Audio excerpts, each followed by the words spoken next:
ability to influence the outcome of a situation.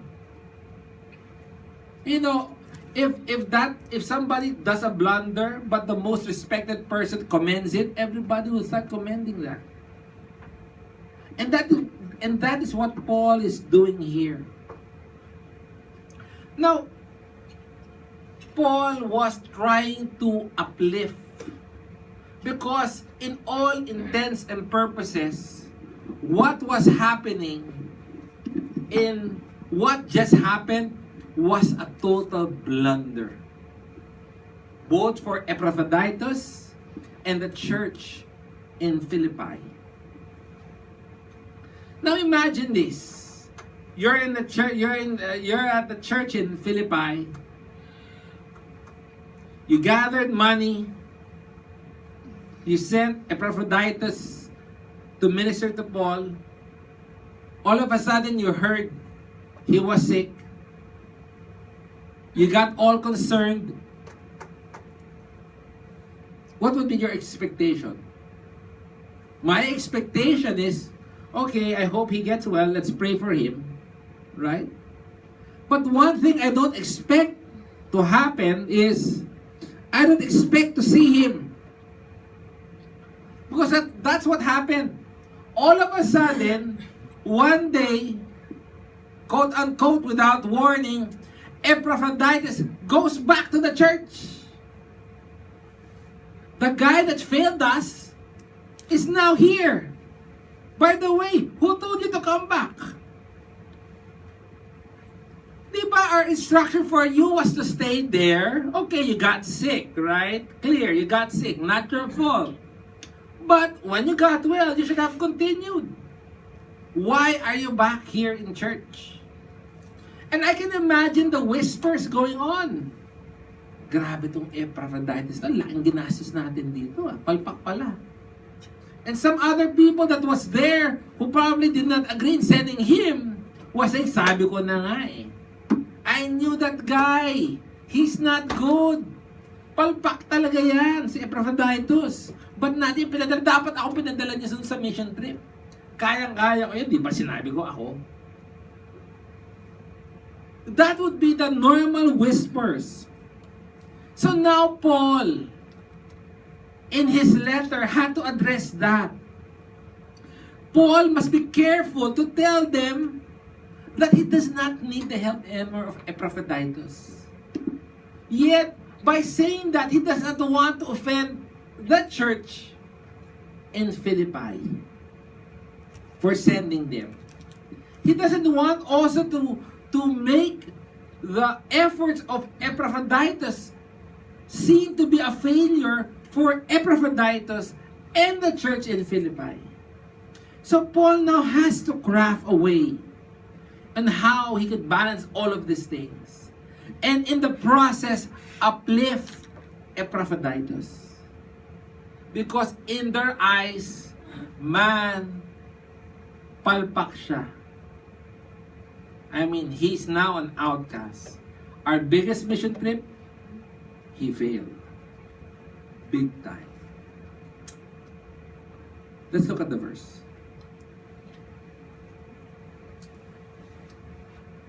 It says here, but I thought it necessary to send to you Epaphroditus, my brother, my fellow worker, my fellow soldier, who is also your messenger and minister to my need. Because he was longing for you all and was distressed because you had heard that he was sick. For indeed he was sick to the point of death, but God had mercy on him, and not on him only, but also on me, so that I would not have sorrow upon sorrow. Therefore, I have sent him all the more eagerly, so that when you see him again, you may rejoice, and I be less concerned about you. Receive him then in the Lord with all joy, and hold men like him in high regard, because he came close to death for the work of Christ, risking his life to complete what was deficient in your service to me. Verse 25, he says, but I thought it necessary. You know, unlike Timothy, remember, we look at Timothy. last week. He says, I thought of sending Timothy. I thought of. It's just an idea. He's thinking about sending Timothy to minister to them. But here, in verse 25, he says, but I thought it necessary. It was necessary for them, for Paul to send back Epaphroditus. And he says, it was my thought. It was not the idea of Epaphroditus. Don't ever think that he wanted to go back. Remember, Paul was trying to shield Epaphroditus from the backlash that he would be getting because of the failed mission and the early coming back. And Paul is now taking the responsibility and says, I thought it. Not him, I thought it. What? Necessary. It was, I am determined to ensure that he gets back. It was my own discretion. It was my own judgment. No one here is to be blamed for Epaphroditus going back to you guys. Now, Epaphroditus, there's very little to be read about this man. He's only seen here in Philippians chapter 2, verse 25 to 30, and in Philippians chapter 4. But I tried to check out some ancient literature, and I found out that in the writings of Josephus, he was considered the most excellent of men. Another description of him was the lover of truth. And some of my research told me that his name means handsome, charming, calmly handsome. For short, seemingly, pogi siya. Right? Imagine, pogi missionary. That's great. And yet he got sick. Now, Paul now tries to take up this opportunity to build up Epaphroditus. He gives 5 traits in verse 25. 5 traits, and if you will note, it says, my brother and fellow worker and fellow soldier who is also your messenger and minister to my needs. They're all end. Meaning what? All of this is true of him. And it also means that all of this should be true for us. So the first trait, it says, send to you Epaphroditus, my brother. Any commendation of anybody, this is the starting point. That person is a genuine believer. I don't care if the person is successful, if the person is wealthy. It does not mean the person is, unfortunately, right? If a person is successful, a lot of people want to emulate them, despite the fact that their ways are crooked. But for Paul, he said, he is my brother. And for Paul to say that only proves that he is a genuine brother. Nowadays, to say that of somebody, nowadays, it's so cheap to say, oh, he's a bro. I say a friend, Christian friend, oh, bro, oh, sis. Ako, I really don't answer bro eh. Malay ko pa kung genuine ka. Right? But for Paul, he knew that this guy is genuine. To know the genuineness of a believer is what they call, one of the ways is the perseverance of the saints. The thesis there is Genuine believers will persevere. They will hold fast to the doctrines of our faith.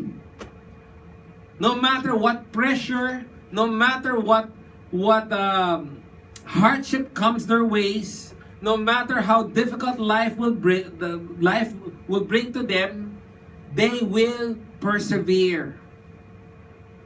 They will persevere. Perseverance of the saints. They will not compromise. And during that time, it is not common kasi to call people brother in that Roman society, because it's so, I don't know if the English word is correct, fractorious. Is there such a word? I don't know. Meaning, there's a lot of segments in society. So is there such a word? Yeah, like fractorious? Meaning, yeah, fractured. Factionalized, yeah. There's a lot of faction. Greeks and Romans. That's one division of society. Jews and Gentiles.